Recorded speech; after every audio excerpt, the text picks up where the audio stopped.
Bom dia a todos, mais uma vez estamos aqui para apresentar um assunto que é sempre tirando do tesouro coisas velhas e novas, abordando um tema que já é muito batido, conhecido, mas sempre temos algo a mostrar dentro de uma lógica bíblica, né? Uma realidade mais crítica sobre o assunto. O assunto hoje é sobre idolatria. Sempre houve essa disputa doutrinária entre evangélicos e católicos concernente à adoração das imagens, né, dos chamados santos católicos. Mas vamos ver a partir da Bíblia, não querendo justificar, mas mostrar a partir da Bíblia, né, como é visto a questão da idolatria, que embora haja uma crítica concernente às imagens esculpidas, há uma idolatria que passa despercebida muitas vezes pelos próprios críticos daqueles que adoram a imagem, né? Primeiro, a idolatria é uma palavra que traz o contexto, né? Traz esse significado de adoração, reverência, que mais? Temor, amor, né? Admiração, sujeição, desejo, né? A adoração ela traz essa carga emocional dentro do seu contexto. Quem adora ama, deseja, quer, reverencia, né? O objeto da sua adoração, tem aquele respeito, aquela consideração, né, pelaquilo ali, se produz nele uma imagem daquilo que ele adora. Isso no contexto bíblico que vamos já ver.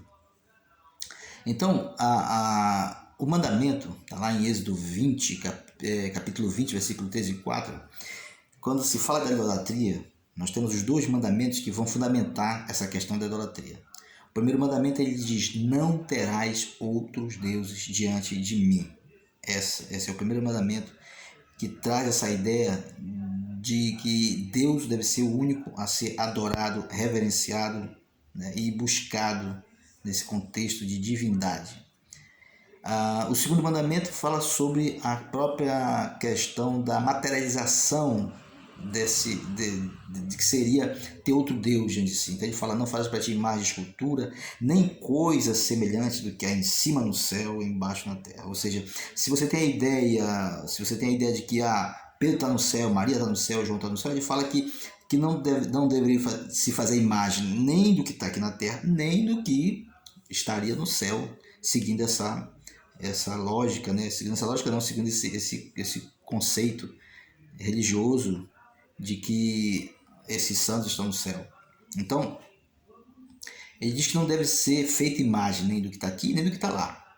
É o que diz o mandamento, né? E como surge essa questão da idolatria? A idolatria, nesse contexto de imagem esculpidas, ela surge como uma tradição, né? Uma tradição. Você não vai encontrar, você buscando em toda a Bíblia, né? Você não vai encontrar nenhum amparo, né? No passado, olhando para o passado, você não vai encontrar nenhum amparo bíblico para dizer assim: no passado foi adorado Samuel, Moisés, teve imagem de Moisés que foi adorado, Daniel foi adorado. Nem mesmo no cristianismo, né, você tem essa ideia de adoração baseado na questão da imagem, né, da criação, da materialização da imagem da pessoa, do homem. Então, isso só era executado pelas pessoas que estavam fora do contexto judaico ou cristão. Os pagãos, tipo assim, os generais romanos, quando morriam, eles eram deificados, né? eram colocados, feitos imagens, e aqueles generais eram adorados como deuses, né? Então, é essa tradição romana que ela é inserida no cristianismo, pós-apóstolos, né? Muito tempo depois é inserida. Então, é uma tradição que se criou. Não há um amparo bíblico para a construção da reverência, a adoração, respeito à imagem de supostos santos do passado ou até modernos, né? Então, não há um amparo bíblico para isso, é uma tradição. Muitas pessoas, claro, aceitam a autoridade da tradição porque aceitam a autoridade da igreja. Então, o que a igreja passa como tradição é visto como algo relativamente verdadeiro por ser da igreja. A igreja tem esse poder de impor suas tradições. Mas a própria Bíblia, quando fala de tradições, mesmo no tempo de Jesus, já havia um questionamento sobre essa questão de tradições. Em certo momento, os discípulos estavam ali sobre uma problemática do alimento, que eles estavam pegando sem ter lavado as mãos, e os fariseus chegam para Jesus e perguntam por que seus discípulos transgridem as tradições. Né? E Jesus devolve outra pergunta: e por que vocês transgridem os mandamentos por causa da vossa tradição? Né? Ele fala: vocês invalidam a palavra de Deus por causa da vossa tradição. Está lá em Mateus 15, versículo 2, 3 e 6. A tradição, ela cria um sentimento, né, de reverência àquilo ali. Assim como muitas pessoas creem e tem aquele sentimento de reverência pelas imagens dos santos, né, porque a tradição cria essa ideia de que é exatamente isso. Né? Agora, muitos falam assim: mas eu fiz uma promessa para santo tal e se cumpriu. Né? Há contextos bíblicos mostrando que havia profetas que poderiam falar uma profecia e ela acontecer, e mesmo assim Deus falar que aquela pessoa não fazia parte do povo de Deus, não era aceita. Então, os próprios pagãos recebiam dádivas dos seus deuses. Né? Essa questão de que a justificativa de que eu recebi uma graça, um milagre, usar como justificativa para eu seguir ou adorar ou reverenciar um ídolo, uma imagem, ela não é algo exclusivo do pensamento cristão. Os pagãos, eles atribuíam muitas bênçãos, curas, né? Está nos fatos históricos aí, quando você vai estudar dentro da mitologia romana, a história romana, eles atribuíam até as vitórias em guerras a esses seres, esses ídolos, né? Que eles adoravam. Então, a questão de receber ou acontecer uma dádiva não significa que foi exatamente aquele santo, aquela imagem que executou. Né? A própria Bíblia ela tem exemplos de que Deus fazia, né? Tá lá em Ezequiel, né? Ezequiel não, Oséias 2:8, que Deus fazia boas ações para o povo, eles atribuíam as boas ações de Deus aos ídolos, a Baal e tudo. Né? Então, muitas dádivas de Deus, ele, por misericórdia que cura, as pessoas atribuem a santo tal, a santa tal, mas eu não posso usar isso como justificativa, uma vez que o próprio Deus, ele condenou. Ele disse que não era para ser assim. Se não era para ser assim, logicamente, o que acontece são outros caminhos, que nós não vamos entrar em detalhes aqui exclusivamente, como que acontece isso aí. O objetivo aqui é falar sobre a idolatria em si. Mostrar que é um fato que não faz parte da própria essência, nem do princípio, nem do cristianismo. A adoração de imagem. Não há nada que justifique, né, dentro do contexto bíblico. Né?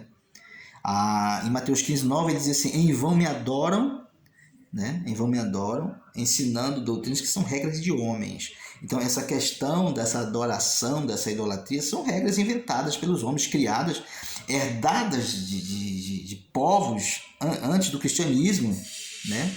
Que foi introduzida dentro do contexto religioso, do contexto cristão. Né? Essa história é bem conhecida, quando o cristianismo é inserido dentro do Estado, né, romano, e essa mistura de Estado e cristianismo e religião traz uma nova forma de adoração, e é inserido dentro disso aí o contexto das imagens, dos ídolos, né, da imagem. Então, dizer que porque determinada promessa que eu fiz se cumpriu, isso quer dizer que justifica uma adoração ou uma reverência. Né? Tem gente que fala: não, eu não adoro.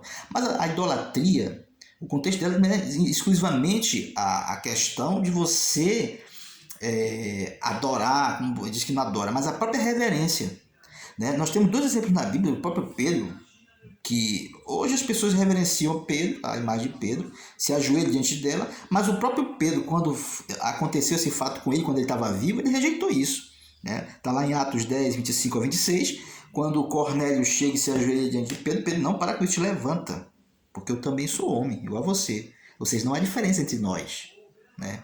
Nós vamos servir ao mesmo Deus aqui. Então, o próprio Pedro deixou claro que ele não aceitava a reverência. né? Então, as pessoas dizem, não, mas a gente não adora as imagens. Mas você está lá, você se ajoelha, você beija a mão da estátua, você beija o pé da estátua, você está reverenciando. Isso é adoração, isso é idolatria, né?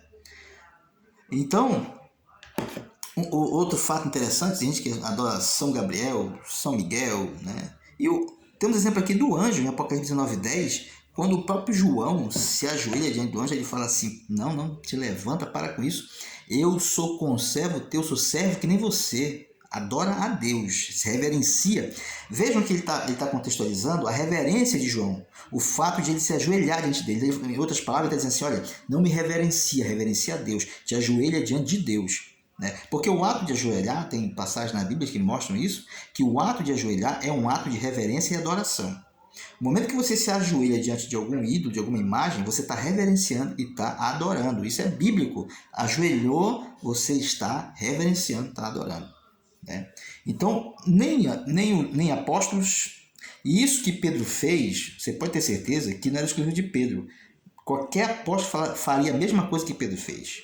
Maria faria a mesma coisa. Tiago, João, os outros profetas, né? Os outros apóstolos, né? Fariam a mesma coisa. Mateus, Marcos, Lucas, nenhum aceitaria a reverência de um ser humano. O próprio Paulo, né? Quando ele estava em algumas cidades que foram tentar adorar ele, deu um problema grande porque ele não aceitava esse tipo de oração e falou, não é desse jeito. Paulo ficou tentando resolver aquele problema. Então, a adoração e reverência a esses homens e mulheres nunca foram aceitas por eles. Era padrão do cristianismo. Nem Maria aceitaria adoração, nem Pedro, nem João. Então você vê que isso é uma criação, né, a partir da mentalidade de homens que corromperam o cristianismo. Né? Mas o que seria idolatria hoje? Seria só essa questão da imagem, como muitos evangélicos às vezes criticam os católicos? Negativo. Né? No próprio tempo, no passado, já surgiu uma nova idolatria, uma idolatria moderna, uma idolatria mais subjetiva, mais escondida, né? Que está lá em Ezequiel capítulo 14, verso 3, né? Que fala dos ídolos no coração, dos homens que têm colocado ídolos dentro dos seus corações, e a partir daí que a idolatria toma uma amplitude muito grande.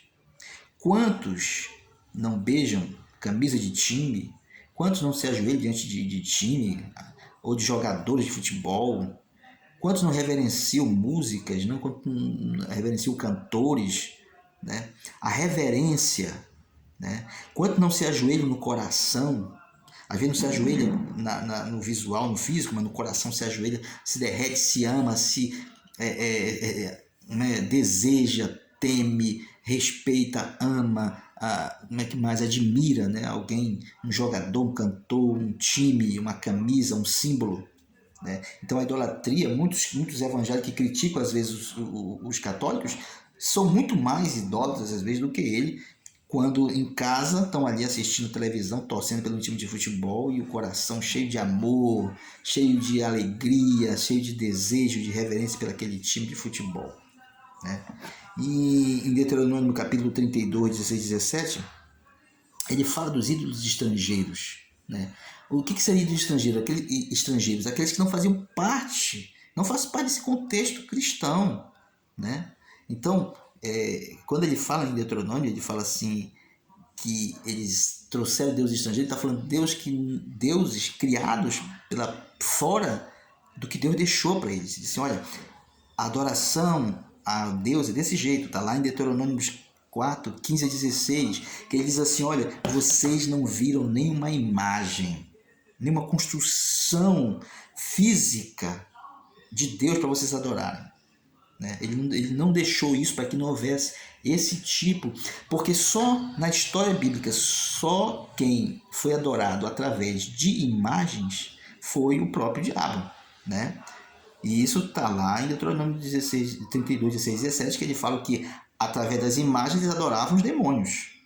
Então, a adoração de ídolos, sejam imagens, seja um time de futebol, seja qualquer outra coisa, ela cria uma adoração indireta a quem é o autor daquilo, que está por trás daquilo, que sempre quis adoração, né? Quando ele encontra Jesus, o diabo fala assim, ó, se tu se ajoelhar diante de mim, eu vou te dar tudo isso. Então, quem sempre quis adoração, né, e sempre fez essa forma dentro da história bíblica de se adorar através das imagens, foi o próprio diabo. Né? Sempre criando esses objetivos, criou o bezerro de ouro para contrapor a religião de Jerusalém, lá em Samaria. Então, a adoração, né, vem Nabucodonosor, cria a imagem de o rei, a estátua.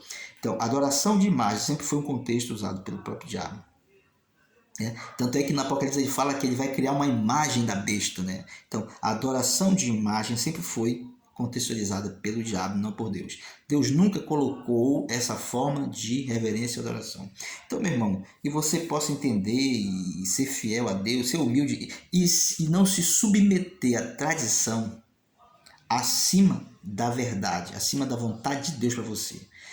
A promessa que você faz, às vezes, para qualquer outro santo, você pode fazer para Deus e para Jesus, né? Não algumas extravagâncias que se criam, né?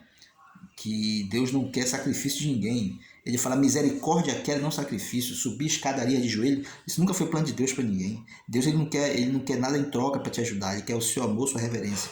Então que Deus te abençoe mais uma vez, que você possa encontrar nesse estudo uma luz para que você possa avançar mais no conhecimento da palavra. Até a próxima, se Deus quiser.